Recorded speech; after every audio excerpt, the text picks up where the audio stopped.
hello et salut le magazine Vraiment Design, très déco, absolument mode et terriblement chic, c'est version française. Et c'est maintenant.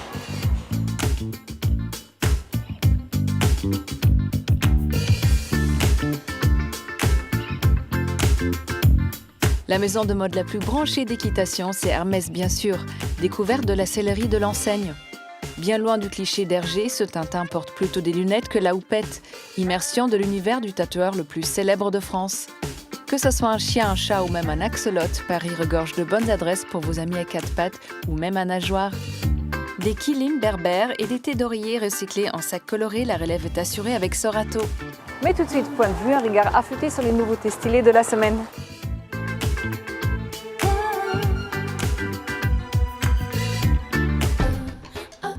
Qu'est-ce qu'on mange? Terminer les minutes sans fin à scruter le fond du frigo matin, midi, soir. L'application Frigo Magic prend le relais.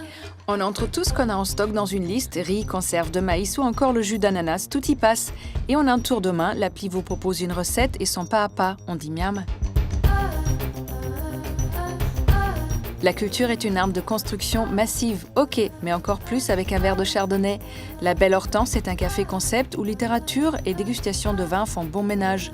On s'installe au fond d'un fauteuil et on savoure un délicieux polar. Ça donne envie de faire ses devoirs. Atlas Obscura, c'est un peu le tour du monde en 90 lieux, en version frisson. Les secrets des catacombes de Paris, la porte d'enfer de Turkménistan, les cercueils suspendus sur une falaise aux Philippines et plein d'autres endroits qui donnent la chair de poule se retrouvent dans cet ouvrage. Pour tous les explorateurs courageux. Que ce soit pour traîner à la maison ou pour frimer à Deauville en été, les espadrilles trouvent toujours place à nos pieds. Encore plus quand elles sont fun et colorées et surtout fabriquées en France. Arsène modernise ce modèle avec des jeux de texture et d'imprimés, il y en a même à lasser. Ici, c'est fête de Bayonne toute l'année.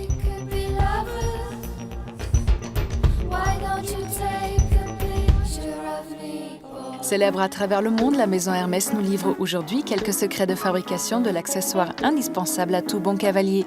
Zoom sur le savoir-faire sellier. À vos rênes, prêts, sautez. Que serait un cavalier sans son cheval et que serait un cavalier sans sa selle? Cet accessoire d'équitation primordial est l'objet d'un savoir-faire ancestral et pointilleux qu'Hermès ne cesse d'élever au rang d'excellence année après année. Oui, car si la maison Hermès résonne aujourd'hui comme une prestigieuse marque de luxe, son histoire est intimement liée à celle du cheval. À l'origine, en 1837, Thierry Hermès s'installe comme harnacheur sellier à Paris. Tout est parti de là. Et ce métier historique est toujours bien vivant aujourd'hui dans les ateliers de sellerie situés au-dessus du magasin du 24 Faubourg Saint-Honoré. Le développement d'une selle, ça consiste surtout d'abord à étudier une selle qui va être pratiquée pour une discipline équestre, puisqu'il y a plusieurs disciplines équestres. Vous pouvez faire du saut d'obstacle, du dressage, du cross, etc. Au départ d'une selle, c'est tout un travail de recherche, des moules, des prototypes réalisés en relation avec des cavaliers notamment. Laurent Goblet développe les selles Hermès depuis 25 ans. Son métier, c'est de réfléchir l'objet pour évoluer vers toujours plus d'ergonomie. Le premier travail, c'est de travailler cette pièce essentielle qui est l'arçon. Mais ces arçons, ce qui est important, c'est de leur trouver la meilleure ergonomie qui fait que quand on s'assoit dans sa selle, on se trouve bien au centre de gravité de la selle, qu'on se trouve bien dans l'équilibre et en même temps assis dans le confort. Donc autour de ce siège, on va commencer à travailler toutes les parties en cuir qui vont venir se positionner autour de cet arçon. Le cavalier, lorsqu'il monte, il a besoin d'aide. Des aides pour lui maintenir la cuisse, ce qu'on peut appeler aussi des aides. Il y a des olives en mousse pour donner du confort aux genoux. Voilà, c'est un assemblage, c'est un puzzle qui nous donne notre selle. Confort du cavalier, confort du cheval, qualité pour tenir dans le temps, tout en conservant une vraie sensation de mouvement. La selle doit faire le lien entre le cheval et le cavalier et se faire oublier. L'objectif de la sellerie, c'est de proposer les meilleures selles possibles, en restant attentif au rapport constant des nouveautés technologiques, aux sensations des cavaliers et aux évolutions des besoins. Ce qui a évolué, c'est l'utilisation du produit. On a travaillé beaucoup plus l'objet, la selle, pour qu'il fonctionne dans le sport, alors qu'avant, c'était pour porter des charges. Et demain, si l'équitation ne devait plus être du sport, mais autre chose, on réinventerait la selle par rapport à l'utilisation que veulent en faire les hommes. Une équipe de 16 selliers travaille dans les ateliers. Chaque artisan réalise sa selle de A à Z, ce qui prend en moyenne entre 25 et 40 heures selon les demandes. La réalisation de la selle suit de nombreuses étapes et fait appel à des savoir-faire multiples. coller une mousse, c'est ce qu'on appelle faire l'ajustage des petits quartiers. Une couture sur l'envers, coudre nos sanglons. Donc on va mouiller le cuir et on va envelopper à la main. On va faire donc ce qu'on appelle le lassage. Parmi les spécificités de ce travail, il y a le fameux point sellier. La couture à la main, donc le point sellier, est beaucoup plus solide que la piqûre machine. Sur la piqûre machine, vous avez un fil au-dessus, un fil en dessous, mais jamais ils vont se croiser, ils vont faire une boucle au milieu. Donc si vous coupez un point, tout va se défaire, quoi. Alors que la couture main, je peux couper le point du dessus, il sera toujours maintenu par le dessous. Chaque selle est numérotée et consignée dans un des prestigieux registres qui vont de 1909 à nos jours. Ce savoir-faire historique, Hermès en est fier. Pour la 8e année consécutive, l'événement du saut Hermès au Grand Palais est l'occasion de le faire rayonner. Le saut Hermès au Grand Palais est pour nous l'occasion de partager les valeurs de la maison, en particulier celle de l'excellence, excellence sportive au plus haut niveau et excellence des savoir-faire, excellence du travail de nos artisans, et puis celle de la transmission d'un artisan à un autre, de génération en génération, et transmission d'un cavalier parmi les meilleurs cavaliers mondiaux à de plus jeunes cavaliers qui sont les espoirs dans la discipline. Pendant 3 jours, c'est une célébration du cheval sous toutes ses formes, avec des animations en tout genre pour les petits et les grands. Et surtout des concours du plus haut niveau.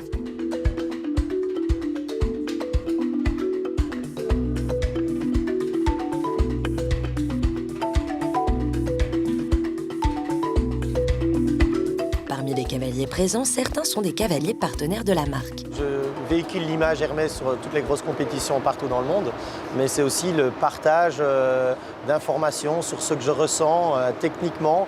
Et alors on partage avec les fabricants pour vraiment être à la pointe sur les selles et sur tout le matériel équestre. En tout cas, on a l'air bien assis sur les selles Hermès. Et elle semble encore prête à relever de nouveaux défis sportifs et à accompagner toujours plus loin les exploits partagés de l'homme et du cheval.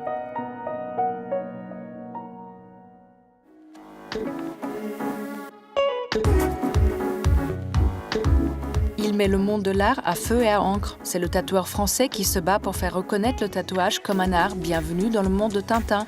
Aujourd'hui, ça pique et sacré.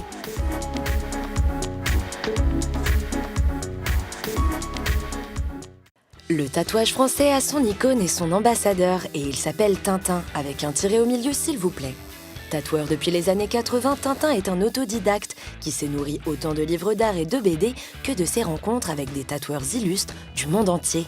Aujourd'hui, il est une référence internationale. C'est le président du syndicat national des artistes tatoueurs et l'organisateur du mondial du tatouage. Connu également comme le tatoueur des stars, il officie depuis 1999 dans son salon à Pigalle où résonne toujours le son des aiguilles et où l'ambiance est en général plutôt bonne.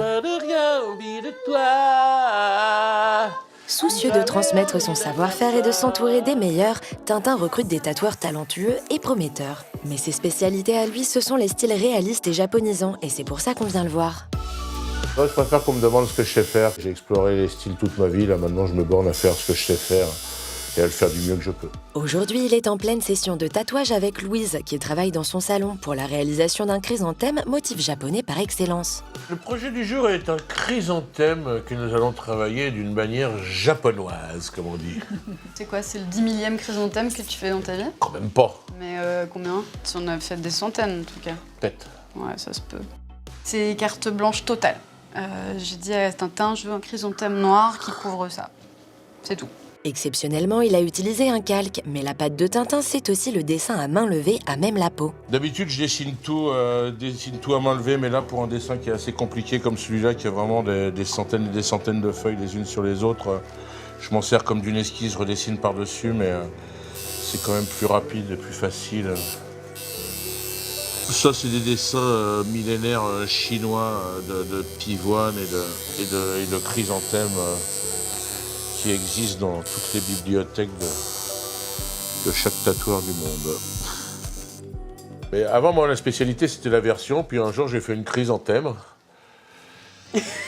Oui, pas toujours évident d'avoir une réponse sérieuse avec Tintin. Enfin, s'il y a un sujet sur lequel il ne rigole pas, c'est bien son combat quotidien pour faire reconnaître le tatouage comme un art. Si c'est un art pour des peintres, pourquoi ce serait pas un art pour des tatoueurs? Voilà, c'est tout simplement. C'est Malraux qui disait ça, je crois, c'est l'art est le plus court chemin de l'homme à l'homme.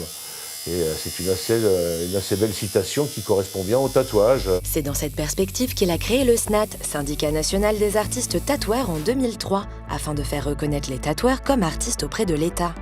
C'est aussi avec cette même impulsion qu'il a relancé le Mondial du tatouage en 2013, un événement qui a rencontré un succès fulgurant chaque année depuis. Le Mondial du tatouage, ça sert à montrer qu'est-ce que la discipline du tatouage au grand public, mais ça sert aussi à réunir tous les passionnés et tous les aficionados de la profession. Il y aura beaucoup de gens tatoués et tatoueurs dans le public, mais il y aura aussi du public complètement néophyte qui vient pour se renseigner. Quand on peut voir qu'est-ce qui se fait de mieux au monde, on peut après comparer comment travaille le tatoueur qu'on a en bas de chez soi dans la rue. Pour la session de 2017, ce sont plus de 30 000 visiteurs qui se sont pressés à la Grande Halle de la Villette sur les 3 jours de l'événement. Il y a l'affluence la plus grosse du monde, on peut dire, donc voilà, je peux être fier de ça.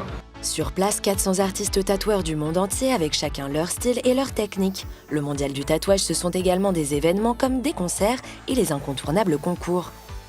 Parmi les tatoueurs présents, beaucoup sont des proches de Tintin qui ont plein de choses à dire sur lui. C'est l'icône française, tout simplement, c'est notre digne représentant, et heureusement qu'on l'a, vraiment. Je ne sais pas pour certaines situations comment on aurait fait s'il n'y avait pas eu Tintin, vraiment. Il y a plein de gens, dont moi d'ailleurs au niveau tatouage, on est tous devenus obsolètes, parce que la nouvelle génération, ils sont incroyables. Mais il y a des gens comme Tintin qui sont restés incontournables malgré toute cette génération de gens extrêmement talentueux. N'importe quel tatoueur au monde peut reconnaître un tatouage de Tintin. Et puis surtout ce qu'il fait pour le monde du tatouage, ce qu'il fait pour nous, qui est le combat de la vie de Tintin maintenant. Les tatoueurs sont des créateurs, tous les tatoueurs de maintenant font des dessins uniques pour des personnes uniques. On aimerait vraiment être reconnus comme ça, quoi. Je veux bien ajouter quelque chose, ouais. Je t'aime Tintin.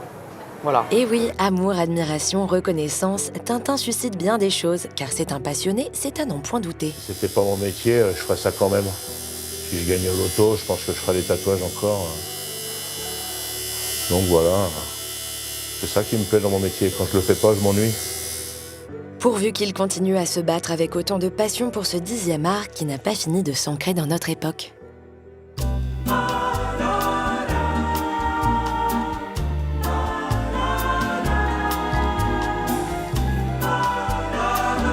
Bonjour Tintin, bienvenue dans Version Française. Merci de m'accueillir. Pour comprendre votre motivation pour défendre le tatouage comme un art, il faut comprendre d'où vous venez et votre parcours. Tout a commencé, vous étiez militaire, c'est ça? Et vous avez commencé le tatouage comme ça. Comment ça s'est passé? J'avais déjà des tatouages sur moi, comme tout bon rockers de l'époque.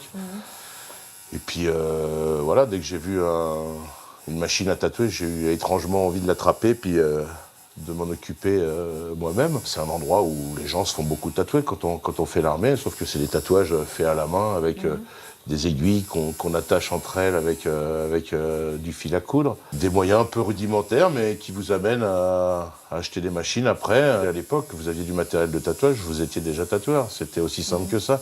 C'est un peu plus compliqué aujourd'hui, mais à cette époque-là, il y avait vraiment tout à faire et tout à découvrir. Et ensuite, vous vous êtes vraiment intéressé à l'art parce que vous avez regardé des bouquins d'art, de Michel-Ange, de Raphaël, aussi bien que des BD. Et au-delà de tout, vous étiez un très bon graphiste. Vous étiez doué pour le dessin, parce que c'est ça aussi qui fait votre force. Ouais, je suis rentré dans le tatouage par le biais de l'art et du dessin. J'étais autodidacte à 100%, donc ça m'a permis d'explorer des chemins que les autres n'avaient peut-être pas explorés auparavant, puisque tous les tatoueurs étaient un petit peu formatés avec les mêmes dessins et les mêmes catalogues de tatouage. Voilà, quand tu achetais du matériel de tatouage à l'époque, la boîte qui vendait les machines de tatouage te vendait les dessins avec, quoi. Et il y avait, somme toute, très peu de tatoueurs dans le monde qui savaient dessiner. Il suffit juste d'aborder la discipline de manière un peu plus artistique. Et on était rapidement reconnus à l'époque. Je pense que si je commençais le tatouage aujourd'hui, je serais noyé parmi les centaines de milliers de talents incroyables qu'il existe. À l'époque, il n'y avait personne. Dans les années 80, en France, il y avait une quinzaine de tatoueurs. Aujourd'hui, il y en a plus de 2000. Aujourd'hui, il y en a même 4000 des tatoueurs en France de déclarés, et il y en a certainement 10 000 de pas déclarés. Donc c'est beaucoup plus conséquent que ça. Comment on explique cet engouement? C'est quelque chose qui est très primitif, qui existe depuis la nuit des temps, et et qui s'ancre de plus en plus dans notre société, à une ère numérique où tout est assez factice. Le tatouage, ça fait mal, hein, et puis ça part pas. Ça reste toute la vie, et puis faut le gagner, il faut avoir un peu mal pour l'avoir, pour le mériter. Est-ce que dans le tatouage, comme dans la peinture, il y a des techniques un peu spécifiques comme le pointillisme, la gravure ou l'hyperréalisme par exemple? Vous venez de citer 3 styles qui existent dans le tatouage. Le pointillisme qui s'appelle le dot work, bon, ça veut dire du pointillisme en anglais. Oui. Et la gravure aussi, il y a des artistes de tatouage qui ne travaillent qu'en gravure. Et il y en a d'autres qui font de l'hyperréalisme, d'autres qui font de l'impressionnisme, certains qui travaillent comme Van Gogh, d'autres comme Monet, et puis d'autres qui font des styles beaucoup plus graphiques. Voilà, et c'est aussi riche que l'art et que la culture dans tout son ensemble, en fait. D'ailleurs, vous étiez conseillère artistique d'une exposition au musée de Quai Branly, de tatoueurs tatoués. C'était une belle expérience, ça, parce que ça va vraiment dans le sens de ce que vous défendez. Tout à fait. En plus, c'est un musée d'État, c'est le musée des arts premiers. Et qu'est-ce qu'on peut faire de plus premier comme art que le tatouage, hein. Je crois que les plus anciens restes humains qu'on a de l'homme des glaciers autrichiens, Otzi, qui date de plus de 3000 ans avant Jésus-Christ, plus de 60 tatouages, donc c'est pas anecdotique. Ce qui est paradoxal, c'est que le même État qui organise dans un musée national, donc payé avec les impôts du contribuable, une exposition sur l'art du tatouage ne reconnaît pas ces tatoueurs comme des artistes encore. Mais on ne désespère pas que le tatouage soit enfin reconnu comme un art à part entière. Et si aujourd'hui vous aviez un tatouage à faire sur vous, ça serait quoi? Moi, je me fais tatouer des jeux de mots, des bêtises.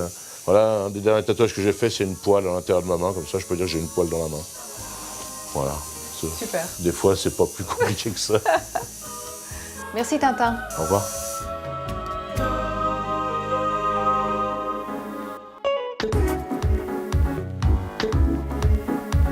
Cette semaine de repérage, 3 adresses pour nos amis à 4 pattes, parce qu'eux aussi ont le droit d'être aussi branchés que leur maître.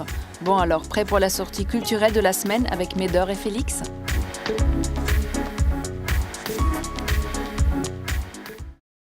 Repérage, c'est votre rubrique dénicheuse de bons plans parisiens. Cette semaine encore, on a marché, couru, rampé, arpenté, cheminé, exploré, en quête d'un Paris pour les amis des bêtes. C'est parti pour un tour d'horizon tout en poils et en plumes.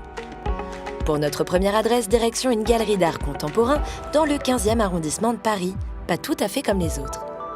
Cet espace d'exposition dédié exclusivement à l'art animalier contemporain a ouvert ses portes en 2016.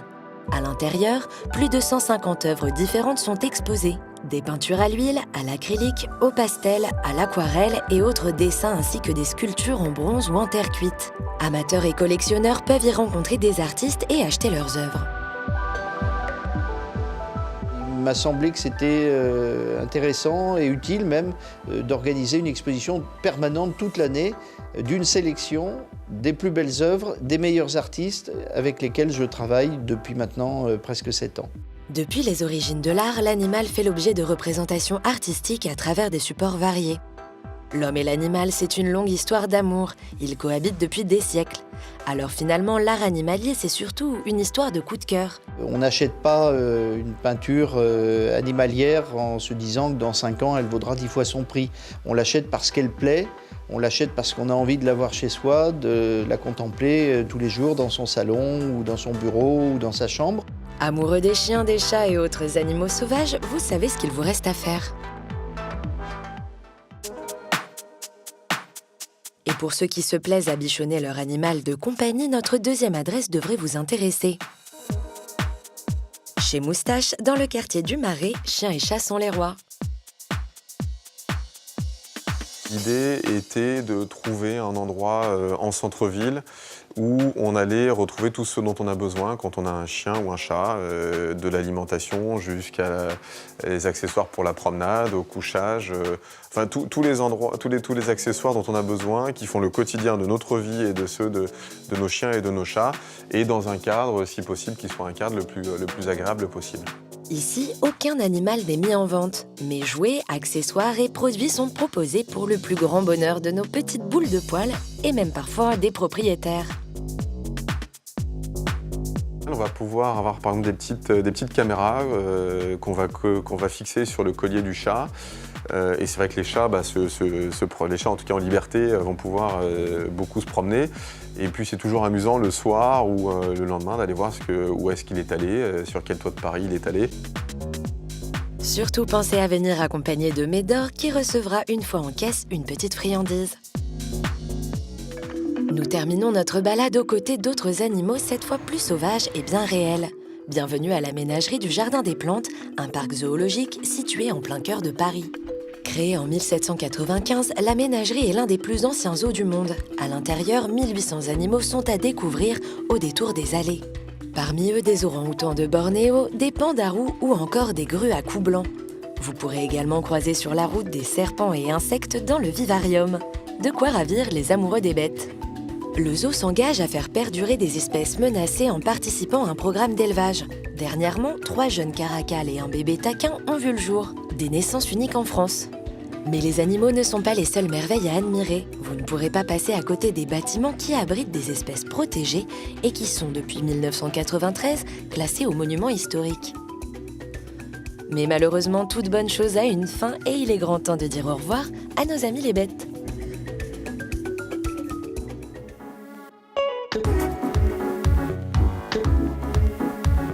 Pour des sacs 100% ethniques et branchés, Marine, la créatrice de la marque Sorato, a trouvé la bonne recette. Entre Paris, Marrakech et Pucallpa au Pérou, elle a posé ses valises pour nous en dire un peu plus sur ses créations.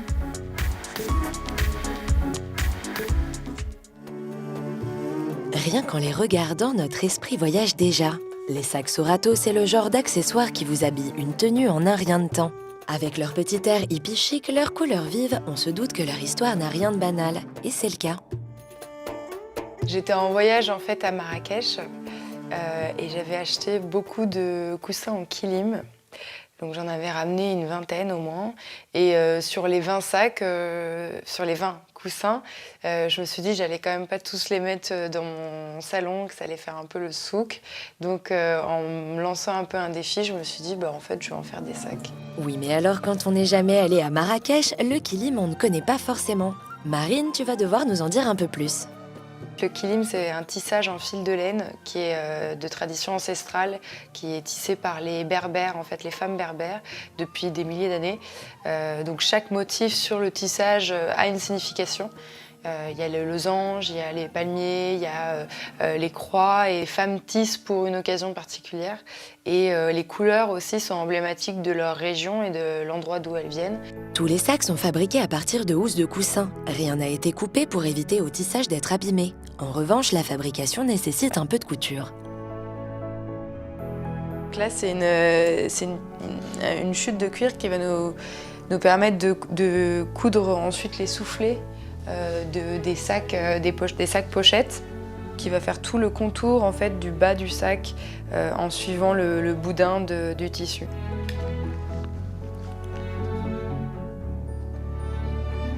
J'ai eu la chance d'être aidée par du coup des couturières qui, elles, connaissaient bien leur métier, mais qui n'avaient jamais travaillé ce tissu-là, ce tissage-là en sac, puisque à la base, c'est pas du tout son devenir. Enfin, le tissage, c'est fait pour être soit un tapis, soit une couverture, soit un coussin, pas du tout un sac. Donc il était très compliqué à travailler, c'est entre de la maroquinerie et du textile. C'est une matière qui est très épaisse, avec un tissage qui est très dense, et plus il est ancien, plus il est dense d'ailleurs. Donc c'est vrai qu'il a fallu apprendre, mais en fait, pour tout le monde, c'était le cas. C'est-à-dire qu'il fallait vraiment apprendre à le travailler comme si on partait de zéro. C'est des tendons. Parce qu'on est concentré sur ce qu'on est en train de faire, et donc du coup, on est dans le moment présent. Un peu de la méditation. Donc ça, c'est mon moment préféré, quoi, en gros, de la couture. Après la méditation, place aux mathématiques. Là, je vais mettre des œillets pour pouvoir passer la chaîne des cabas que je fais en chaîne, qui sont là-bas. Donc je prends les mesures et je fais aussi en fonction des motifs. Donc il y a beaucoup de mesures, c'est très scientifique, mais pas que. Et oui, c'est ça de créer des pièces uniques. Un sac, un tissu, donc pas de travail à la chaîne dans l'atelier de Marine. Et d'ailleurs, tous ces kilims, comment est-ce que tu les trouves ? Il y a vraiment des berbères qui font du porte-à-porte limite pour trouver les kilim et qui ensuite les regroupent et les redescendent à la criée pour Marrakech. Et c'est à ce niveau-là où je vais sélectionner les tissus un par un. Bon, partir régulièrement à Marrakech pour le boulot, nous, on dit pas non. D'autant que chez Sorato, on s'intéresse à l'artisanat du monde entier. Finalement, est-ce que tout ça ne cacherait pas une passion pour le voyage? Ce qui me plaît, c'est vraiment découvrir le savoir-faire, l'artisanat d'un pays et comprendre qu'est-ce qui pousse à cette création, en fait. Pourquoi ils créent, quels sont les motifs, qu'est-ce que ça raconte, en fait. Pourquoi ils le font et d'où ça vient, à quelle occasion ils le font. Et ensuite, réutiliser ces matières qui ont déjà du sens et qui ont déjà une histoire en les remettant en valeur d'une autre manière. Une histoire, un pays, un savoir-faire, tout ça dans un sac à main. De quoi rendre Mary Poppins un peu jalouse.